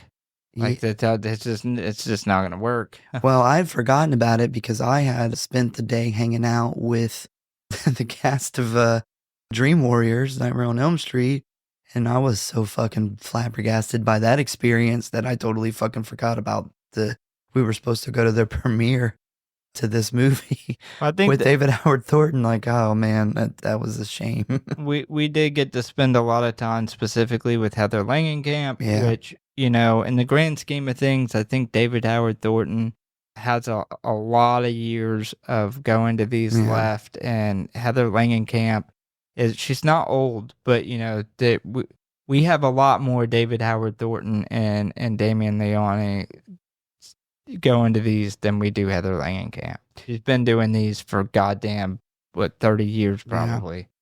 But yeah, I gave this movie a 4.6. So it was a good one. All right, what's your number 3? All right, so my number 3 was a fucking fantastic movie that I feel like kind of came out of nowhere. Late Night with the Devil. Seems like so long ago now. It was back it was in a long March. time It ago. does seem like a long time ago. We did a episode on this. We did. This movie's a better watch on the second time. Like when you know the story, it's the way they did it. They nailed the late 70s talk show thing. Like, I know I'm gonna go over a lot of the same points I did when we did this episode, but the talk show thing was amazing. It's a very unique and original idea of telling a story through the TV footage. The use of foreshadowing and symbolism in this movie, specifically with the owl, is amazing. The possession scenes, or the first possession scenes I've seen in a long time that are legitimately good. Like that little girl when she's possessed is actually scary, and it's good, and it doesn't hit on all the fucking ridiculous possession tropes that we get in other movies with all these crazy flashy camera angles and CGI fucking veins through the skin and flipping backwards and putting your head in your ass and screaming out of your stomach, whatever. The crazy shit they do. So it's not The Exorcist Believer. It is not The Exorcist Did that come Believer. out this year? I can't even remember. No, this came out. That was my second lowest rated movie of last year. That's how I know it was last year. Yeah, I could see that. Yeah. The fact that they used real world events from that time period, a lot of them actually, and incorporated them, like certain things based off of kind of what's it called? Oh, the something Grove. Yeah, the Bohemian Bohemian Grove. Grove, yeah. Yeah, Bohemian Grove. They touch on like kind of like a Waco thing, the whole satanic panic. What's the guy's name? The fucking Satan guy, Church Satan. Oh, yeah, I know who you're talking about. I can't think of his name. Yeah, they touch on a lot of real world stuff. This owl, the Bohemian Grove, this owl is an actual thing that really rich people do these really weird rituals every year. It's like a show for them, I guess, but they brought that. The owl connects to Moloch, which is an actual pagan god. So they Yeah, do a lot of, we looked him up, and I got a book. Yeah, we looked him up. It's the pagan god of child sacrifice, which in real life is the play that these rich people do. It's like the sacrifice of a child. I don't know why you want to do a play of that, but hey, I don't have fucking $1 billion, so maybe if I do, I'll figure it out. Yeah, but the acting was amazing. Overall, this is a must watch for me. You spent a really long time trying to track a physical copy down. It got here Saturday. Yeah. Finally got here. Because I had bought. It got here today. Today's Saturday. Yeah, it got here. I bought the Night Owls like special edition umbrella version, and mine still took forever. It came from Australia. Took forever for me to get it. And then I got mine, and then they were like sold out everywhere when you tried to get a copy. They still had on Umbrella the single copies, and they did, I think around Black Friday, or it may have been in October for Halloween, they did a buy one, get one free, and I put it in my cart with The Tunnel, which is kind of it's a found footage Australian movie, pretty good movie, and I went to go order it the next day and had gotten an email that something in my cart had went out of stock, which was that fucking movie. And then I found out through looking for it that there is a lot of like region B versions of it. And unfortunately, Umbrella is one of the few that will do region free unless the company steps in and stops them and won't let them. So Umbrella's, although it's a region B, it's really region free. Yeah. But a lot of these other companies don't, or there's no information on if they are region free. I think there was a lot less copies in the US. So like Walmart sold out, Target sold out. I finally found a copy on Amazon from a seller through Amazon that had one that I got today. Thank God. Yeah. It's been a long wait. All right. So what is your number 2? We are getting down to the nitty gritty. Essentially, this could be between both of us if these were different, the 4 best movies. Or if they're the same, these are the 2 best movies. Well, I know they're different. I think you know that. I know they're different because this movie was amazing to me and a violent nature. And yeah, that thing is high up on your list. It is, man. This movie is either loved or hated by people, and it was loved by me. I love, like, the slashers are my favorite type of movie. Friday the 13th is my favorite franchise, although it has no continuity and it gets fucking crazy after New Line got it. Still my favorite franchise. For one, what a lot of people don't talk about is how beautiful the movie is. I mean, it takes place in this forest. It's like camp area, and it is absolutely fucking stunning. The visuals that we get, it's like in the mountains, in the woods. Yeah, I remember in our review, you kind of compared it to like a nature documentary. Yeah, it is. It's a loud plane. Can't believe that was a fucking plane. Somebody's crashing. Wow, we've never had planes come over the microphones before. Somebody's Cessna just went missing. I would say that this movie almost has an ASMR relaxation effect to it. And it is in such contrast to the actual movie itself of what the killing. The killing is so violent, but the rest of the movie is so relaxing. I remember being in the theaters and being like, because there's no talking and stuff. Because there is from some of the characters, but Yeah. you're following this killer around, and a lot of it's just him crunching over leaves and slowly looking around and hearing stuff off in the distance. And for those that don't know ASMR, I have no clue what ASMR stands for, but it's like those relaxing, like people like me, there'll be certain clicks or certain sounds that'll kind of get you in a super relaxing state. That movie had that feel to me. I think it shows the true nature of nature. Like it everything's so peaceful and these horrific things happen with this killer, just like a bear going after a deer, Yeah. and it's this super violent, graphic thing. But 10 seconds after, all you hear is the birds chirping. Like, nature is such a beautiful but very violent place. One really simple thing that this movie says is you can be brutally murdered beyond your imagination on the most beautiful day ever.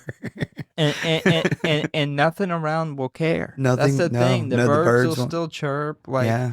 And it like I said, in That's that way nature. it shows the true nature of nature. Well, And, that shit happens in nature every fucking day, yeah, all the time, and has been since the beginning. yeah. Also the practical effects in this movie are one of the standout things, if not the standout thing of this movie. There is some awesome fucking kills in this movie that are great.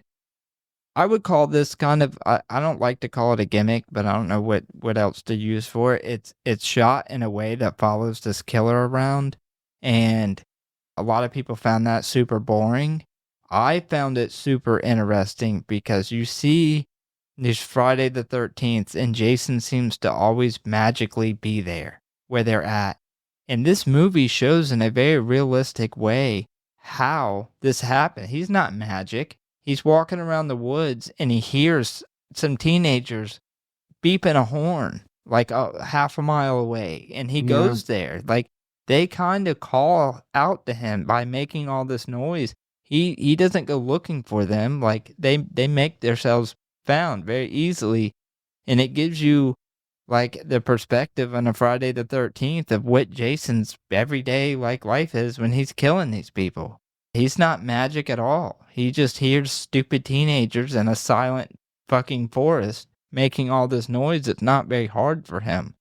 And in that way, I thought it was so cool that we got to see that. Like, Yeah, I agree. That's one of the highlights of the movie. yeah, it's something that has never been done, and I would in no way want to see every slasher done this way. Yeah. But for a one-off, I thought it was amazing. It was the closest thing to a Friday the 13th that we've gotten in so long. It was something that we had talked about wanting, like an independent version of that. I thought it was great, man. I loved it. I give it a 4.7. Yeah, I 100% think we'll get a sequel. And I think it's going to be kind of similar to Terrifier, where we got Chris Nash, who is writing and directing these movies. If he can just, avoid selling it to a bigger studio, we may see this continue to go on and kind of be, a lot of the same things we like about Terrifier, where the story makes sense, all the same people, the same killer. And I would really love to see that from this. Yeah, awesome. Just overall, man, a fucking beautiful movie. Just great cinematography. The kills were absolutely incredible. I give it a 10 out of 10 on the kills.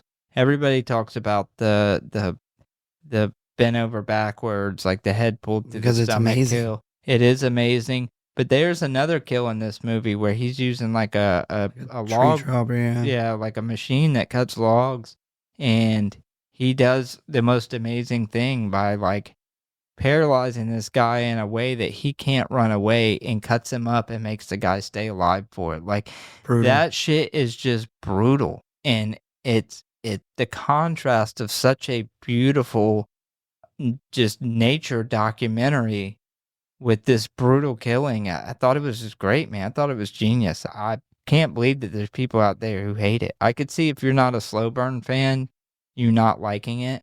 But if you enjoy some slow burns, and you enjoy slashers, I don't see how you could hate this for a one-off. All right, so my number 2. Do you want to take a stab at what my number 2 is? Stop motion. That would be my stab. Well, you fucking nailed it, because number Yep. 2 is Stop Motion by fucking Robert Morgan. Yeah. I loved the fuck out of this movie. It killed me to take this off. This was my last one that got Sad. pushed. But Nosferatu was just such a perfect film. I couldn't take it off. Same thing with The Substance. It was just such a beautiful film. It killed me to take this movie off. So I knew when we had one different that it was going to be on your list. I just didn't know how high. It is high. I love this movie, man. I love how fucking creepy it was. It straight up made me cringe like multiple times. They make stop motion dolls out of raw meat, then dead animals. Yeah, it's really creepy. Like it's confusing creepy because you're like you would never actually do this, but it's so like just It's unsettling. yeah, just creepy, man. Yeah, they make stop motion dolls out of other stuff too, but I don't want to give that away if you haven't seen it. It's amazing. It is one of those scenes where you're like, are they about to do this? They're not about to do that. How would that even work? And then you're like, oh my God, they are doing that. Yeah, I loved it. It's fantastic. Dude, it's like a fucking nightmare of a movie. So there's some parts that are like a fever dream. There's Yeah. parts of the movie that's like, you know, you can tell it's very independent, very artsy. There's parts that don't quite make sense as far as like for example, making a stop motion doll out of a dead animal. But the movie was so creepy and unsettling and had such an awesome feel to it. I wanted it on my list so bad. Well, you know what you're doing is yeah, when you look at them, those scenes kind of just by themselves, you can kind of be like, what the fuck? But what you're really seeing is the story of this woman whose descent into kind of madness. Because we see in the beginning she's very normal, but by the end she has full on lost all of her fucking marbles. And in the beginning of the movie, she lives and works with her mother, and her mother dies. And it really starts this path of her losing her fucking mind. But you're with the character, so you don't think that's what's happening. You think, well, obviously, you know, some kind of other being, other forces, evil, whatever you want to call it, is coming in. And whether you want to say that that's what drove her crazy, or her mind broke and she thinks that's what drove her crazy, that's for you to interpret. But you're really seeing her just descend into madness. And the fucking ending is one of the wildest endings of the year. I'm not going to give it away, but it's so fucking morbid. And the acting for actors that I'd never heard of, never seen, was phenomenal. It is very much an independent movie, especially from that creepy ass little girl. Like, she fucking kills it at being creepy. You know, she really is a shining moment in the movie, because she kind of accompanies this woman as she kind of descends into madness, and she does a really awesome job. Another thing about it is shot very, very beautiful, really good looking movie to look at. I loved it, man. I loved it. I don't want to say a ton about it because I want people to watch it. And if you hate it, you hate it, whatever. But I think that you'll love it. It's unsettling. Don't watch it before bed, maybe. That's about the only advice I would give. Because if you take 2 melatonin and you watch this movie, guaranteed you're going to have fucking wild nightmares. Promise you. And surprisingly, it would end up being like a Shudder. It was an independent film that was picked up to be distributed by Shudder. Shudder didn't make it. But I love the fact that a movie this fucking good could be done by Shudder. Shudder is really picking up some fucking good movies lately. I'm so happy I've paid them my $8 a year for years now, so I can say I helped start this really awesome thing that Shudder's doing. They've stepped it up for sure. For sure, yeah. I'm really, really, really looking forward to what Shudder is going to be helping put out in 2025. But yeah, stop motion. I gave it a fucking 4.7. I loved everything about it. One of my favorite movies of the year. So I gave stop motion a 4. And I will tell you on my second to last list, because I had 4 final lists before I got to it. And this is what it was a lot of debate. I had stop motion at number 7. Well, I don't know if you remember, but the fucking day that movie came out for sale, I bought it. Yeah. So I had it at number 7. That might be confusing to people. Well, how did it go from number 7 to getting bumped off of the list? Like, why did You watched a lot of movies. why did number 10 not get bumped? I really wanted to get Oddity in there because we didn't have a lot of paranormal horror or there's not a lot of like paranormal horror that I really there's some old really good paranormal horror, but a lot of it's the same stuff. And I Oddity, I give a lot of credit for doing something different than what all the other, and there's some really creepy imagery and some really unsettling things. So it came down to pushing off Immaculate, The Substance, or Nosferatu. And The Substance and Nosferatu, movie-wise, are amazing movies. I couldn't push them. So stop motion ended up getting bumped, and it did. It killed me. Well, as you know, it took me about an hour deliberation on what I was going to do with that. Here's one of the things about stop motion that I love is I don't remember the main characters' names because I've watched so many fucking movies lately, but the main character and what she goes to and how she starts and where she ends is extremely similar to me as the character in Hereditary that Toni Collette plays. Because we see in Hereditary, her mother dies and everything's normal with her, but you see throughout Hereditary this slow descent into madness, and then we see her absolutely lose her fucking shit in the end of the movie. And this is very similar to what we see in stop motion. And that actress did a very good job, very similar to Toni Collette. And it had a lot of similarities that I really loved with Hereditary. And that's one of the things that really made me love that movie. And Toni Collette played that Hereditary. We're gonna get to covering that eventually. That's one of those movies we talked about, and it's a perfect masterpiece in my eyes. Toni Collette, man, it's a Colette.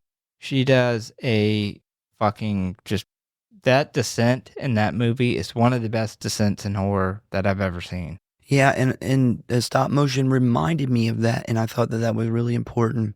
So just besides the creepiness alone, I really loved that story. I loved that character, and I loved the acting from that character. But yeah, that's my number 2. It's good stuff, man. It's really creepy. Really creepy. It did kill me to leave it off. All right, so we are going to do my number 1. What do you think my number 1 is? I know what your number 1 probably is. should. It's Late Night with the Devil. My number 1. Guessed your last 5. My number 1 was Late Night with the Devil by Cameron and Colin Carnes.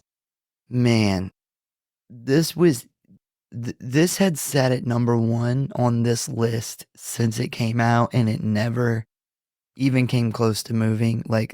I loved this movie, man. I was super excited for it to come out. I remember when they first released the trailer. I showed you the trailer. I loved it. I loved it so much I dropped like $140 on the limited edition box set from Umbrella, which took like 6 goddamn months to get, but it was well worth the wait.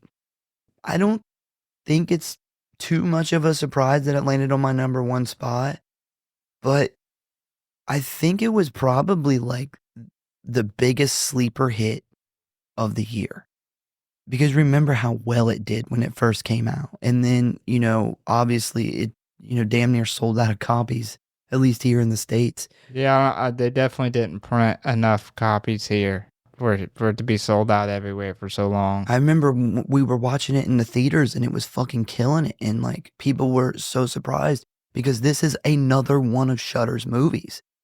This was a huge hit of the year. People are still talking about it. People are still buying it.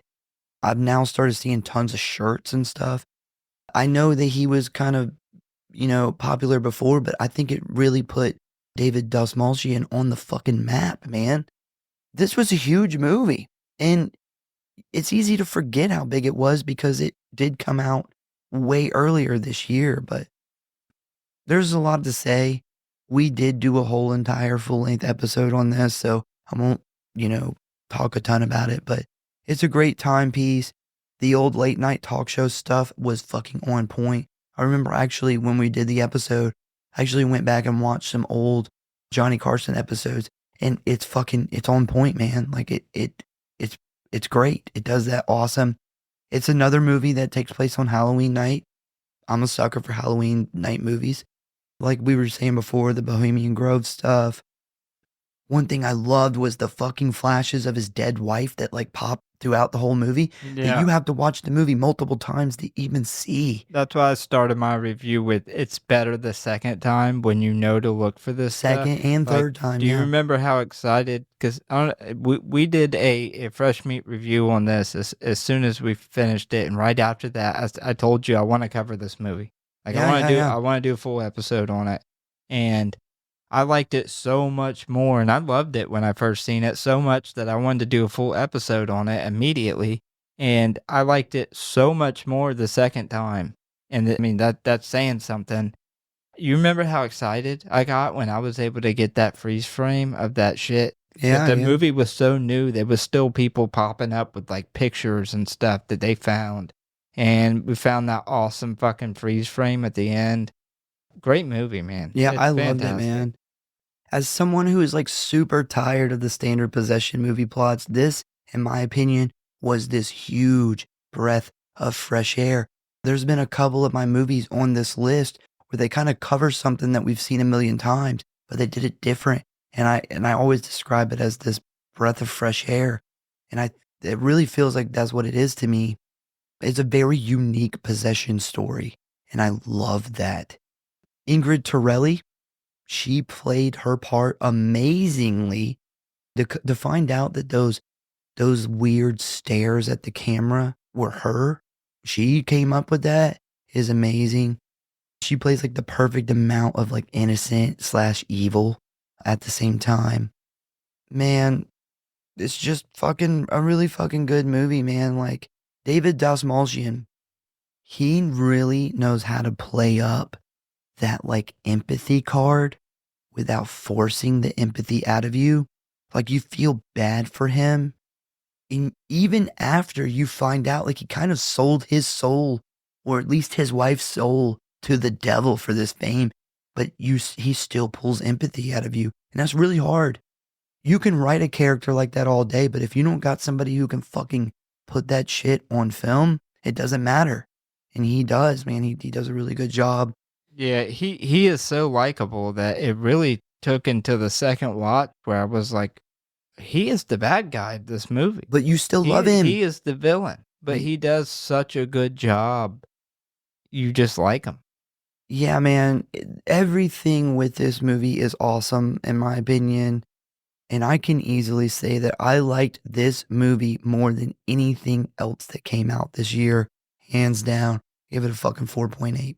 Yeah, I don't want to spoil anything for anybody who hasn't seen it, although we literally did 2 episodes already on this movie, so if you listen to us, you probably already know the movie, but the whole setup of selling his wife's soul to be the most famous talk show person in the world, and then how the movie ends with him being now the most famous person in the world because of this shit that just happened on live TV. And he just murdered a little girl. It was camera. Just so fucking genius.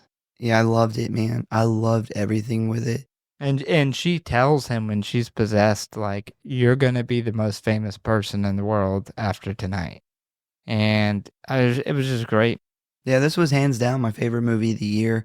I walked out of the theater with a huge fucking smile. I loved covering it. I loved watching it repeatedly. I love my fucking super expensive box set. I loved it, man. Yeah. Well, speaking of box sets, shout out to Umbrella, because both of our number 1 movies of the year, we ordered, out of all the people who put these movies out, Umbrella's box set, which I happened to got today. My number 1 movie is Terrifier 3.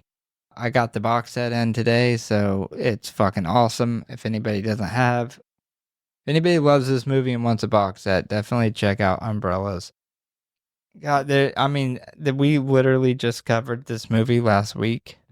Yeah. So, I'm sure I praised it for like 2 hours. But man, the special effects, everybody knows Art the Clown. He fucking delivers every time. We talked about the continuity. I thought that, like I said last week, and like you had mentioned in the Fresh Meat review, this was kind of the Empire Strikes Back, where the villains, Art the Clown, he really comes back and fucks them up for this one. We see how fucked up Sienna is. I love that. I know you didn't, but I think it's gonna build up into her being like the 100% version of her superhero, like princess character. I think I will love it. I just think that I need to see more of the story than, because right now with Sienna's story, this is only the second time I've seen her. And I'm like, eh. Yeah, but and there's a ton of Easter eggs and odes to horror that Damien Leone puts in these movies. I fucking love that. Sienna Shaw, Lauren Rivera playing her is my favorite final girl that I think we've gotten, and I can't even remember how long. Like, she is the first final girl in a long time that I think 100% stands up with the best of them. Same with Art the Clown. He's continued to cement his legacy in the horror slasher greats, and I think 10 years from now he's going to be on the posters with all the slashers. He's already showing up on them. Yeah. The biggest thing for me and why this movie's number one outside of this is my type of movie. It's no surprise that my top 2 movies were slashers. What this movie did for horror and the ground that it broke. We got a unrated, fully independent movie into theaters and seen the most gruesome shit that you could imagine. So people fucking chainsawed from the dick up to the head, like with the best practical effects that you could imagine. The fact that we got this in theaters, we talked about it a little bit in the episode, but most independent movies that get a theater run, they do their independent circuit. A big-time production company comes to them, buys the rights for it, just like Blair Witch. I think they got paid $1 million. As good as that movie did, that's what they walked away with. Because independent filmmakers generally don't have a lot of money. They're not rich. So when somebody comes to them and offers them money for this idea, they generally jump on it. It's a lot of times more money than they've ever seen or dealt with in their life. So we've never really got the opportunity where somebody like Damien Leone, after the second one was made, he said pretty much every major studio came to him and offered him money for the rights to it, but they all wanted it rated R. They wanted the R rating, which would have destroyed this franchise. Like, this franchise has the fan base it has, and it's known for its violence and its awesome practical effects. We know the ratings board would have killed it. They wanted full control over characters and story, which means, they could have picked somebody else. David Howard Thornton, they don't like him. They don't like how much money he wants, whatever it is. They bring somebody else in. They would have drove it into the fucking ground like they do all franchises that bring in money. And Damien Leone said no. He said, I spent my whole career trying to make a movie big and trying to hit big. I'm in my 40s now. I'm not going to sell my baby off. And it is a very rare circumstance that everything comes together, and to get a movie like this into theaters and it to do what it did. I think, was it like 80 million on its theater run? I think it was 90. I think it was almost 90. It was like 88 million or something. Yeah, almost $90 million on a $2 million budget made by a handful of people. There was more people on this one just to make things easier, because Damien Leone was literally writing it, he was directing it, he was editing it, he was doing all of the special effects. So he got some help on special effects this time, but he's still overseeing all that. But the fact that we were able to get this independent movie, fully independent movie, and it had this much success to where we now know when 4 comes out, it's gonna have a full theater run. And there's nothing that these big time production companies can do.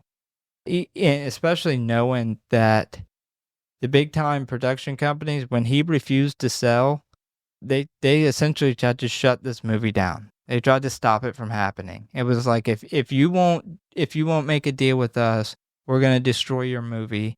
They literally said they didn't know every day coming to set if their movie was gonna get shut down or not. The fact that everything came together, all the stars aligned to get what we got here, just, I mean, adds to, it's got to be my number one. Yeah, I'm sure it's a lot of people's number one. This is a big movie. Art is a big character now. We unfortunately won't get a Terrifier in 2025, but I think we'll probably get one in 2026. And that's okay, because Yeah, I would yeah. rather wait and have a awesome movie, especially if it's going to be the climax of this story. I'd rather that than a big time production company would tell them, hey, we want this out next year. We want it out by October. You've got 26 days to film it. Here's your money. Make it happen. And then they would cut it to shit and they would put it out, whether it sucked or not, just because they wanted to make the money. And we're fortunate enough to have somebody in charge of this product that is not going to do that. Well, that is our top 10 lists for 2024. We do got a couple honorable mentions we'll run over real quick, which are basically just some movies that we recommend that you definitely check out. I'll go first. So Apartment 7A, man, if you are a Rosemary's Baby fan, check out Apartment 7A. They did a really fucking good job with a prequel. They shot it in the same fucking building they shot Rosemary's Baby in. It looks the same. Definitely look at that. A really good movie, which is another Shudder movie, I believe, is Azrael. That is another awesome movie. There's no dialogue in it, which normally I hate that, but I really liked this movie. And then my last one's going to be Exuma, which is a fucking South Korean movie. Really fucking cool.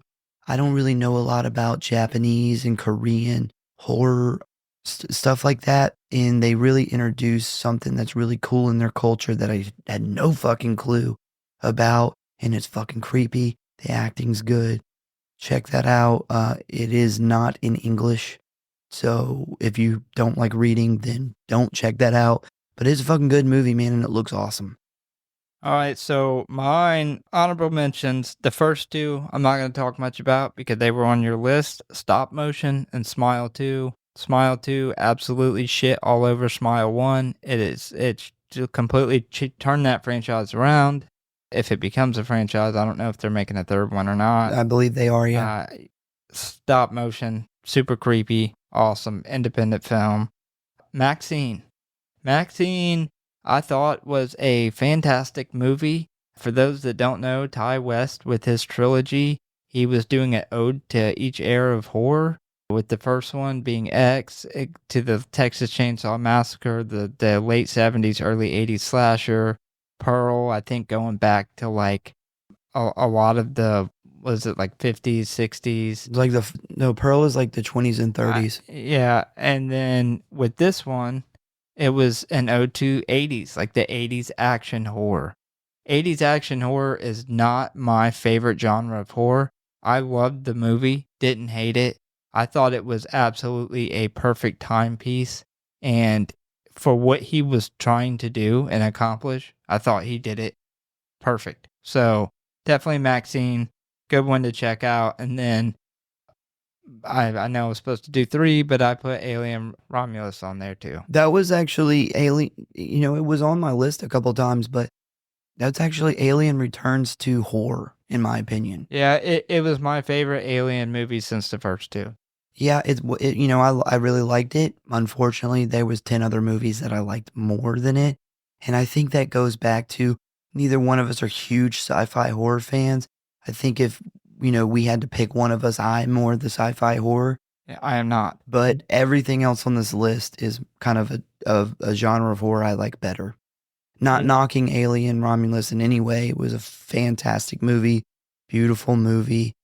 But, you know, sci-fi horror is not necessarily either one of our bags, I would say. Yeah, it's definitely not my bag. Those who listen to the show know I hate a lot of sci-fi horror, and I actually really like this movie. I thought that this was the first Alien that felt more horror than sci-fi, and that was a really refreshing addition to the franchise. Definitely check it out. Yeah, so that's going to be our best of episode of 2025. Once again, we thank you guys for listening. Next week, we will be back to our regular schedule. The movie's going to be a fucking fantastic vampire movie, 30 Days of Night. Please give us a follow or like if you enjoy the show. Check out the website, check out the socials. Tell a friend, a family member, or your local movie theater employee about the show. We hope to see you next time. Hopefully next time I actually have a fucking voice. I'm sure I won't have one. We'll see. You got any last words? Thank you guys for a fucking awesome 2024. Yeah, we've had incredible support. And yes. Some of the messages, reviews, comments, we love every one of them. We love engaging with the fans. Some of the messages we've got has really is the reason we do it. So thank you guys. Yeah, we want to keep giving out some free shit too. Happy New Year, and we hope everybody had good holidays.